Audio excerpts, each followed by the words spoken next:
Hello and welcome. I'm Joanna Junak and this is GFN News on GFN.tv. In today's program, Will Godfrey of Filter will be talking about language in tobacco harm reduction. Hi Will, what has brought this to your attention? Hi Joanna. So the Johns Hopkins Bloomberg School of Public Health just published a video about this. In it, Joanna Cohen, the Bloomberg Professor of Disease Prevention and Director of the school's Institute for Global Tobacco Control, calls for a common language in tobacco control. She notes that the number of terms used to describe nicotine products has expanded significantly as the market has diversified. Often, she says, with word choice that serves tobacco industry interests. The broad problems that she and her colleagues identify are that terms are too broad, imply novelty or innovation when such descriptors are time limited, or, heaven forbid, suggest reduced harm. One example she gives is that heat not burn, a pretty straightforward description of what those devices do, implies safety. We know, of course, that heated tobacco products are safer than cigarettes, which doesn't mean that they're totally without harms. More bizarrely, Cohen says that alternative, as in alternative nicotine products, suggests a choice between two mutually exclusive products and could evoke something you'd look for in a 1990s record store. As someone who used to frequent 1990s record stores, I have my doubts. Her call for clarity concludes with urging people in public health don't do the tobacco industry's dirty work for them. As Alex Norsha, who covered this for Filter, wrote, "What's regrettable is that there is an important conversation to be had about terminology in the tobacco and nicotine field. The video is an opportunity well and truly missed." What are some of the points that people in tobacco harm reduction would make about terminology?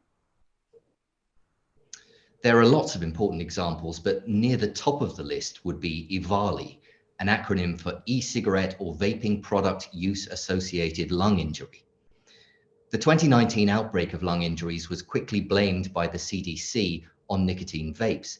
Subsequently, vitamin E acetate in illicitly manufactured THC cartridges was found to be the cause, but the CDC has failed to explicitly correct the record or change the name, despite the pleas of many experts, and with damaging consequences for people's understanding of relative risks. Language changes can reduce stigma. For example, there's a growing call in THR to abandon the word smoker. And when we regularly note that people who smoke are marginalized and dismissed, it certainly makes sense to use person-first terms. Tobacco products, which the Johns Hopkins video uses along with the FDA and others, is also irritatingly misleading when used to refer to things that contain nicotine, but not tobacco. Another one is nicotine addiction, which often represents a sloppy conflation. Modern addiction definitions, such as the DSM on substance use disorders, focus on harms rather than use per se. So while addiction might apply to cigarette smoking, it's not a fit for regular vaping without significant harms. Some people in THR also dislike the term e-cigarette as it suggests another version of a cigarette, which I understand. A personal preference would be to sometimes try to move away from products, which emphasizes that things are manufactured and marketed. We don't tend to describe other harm reduction devices and resources like syringes or Narcan, which are also manufactured and marketed by companies in this way.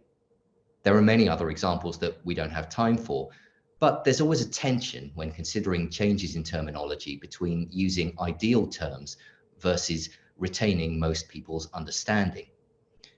Instead of trying to invent new terms to distance themselves from tobacco companies, Danielle Jones of Kazaa told Alex, the creators of the video should focus on learning the language that exists from people who use the products. Tobacco and nicotine research needs to be more user-informed, and terminology is just one example of that. I know that consumer organizations have been working on suggested terminology, and that's something we should watch. It's a necessary discussion to which Johns Hopkins has contributed little. Thank you, Will. That's all for today. Tune in next time here on GFN TV or on our GFN TV podcast. You can also find transcriptions of each episode on the GFN TV website. Thanks for watching or listening. See you next time.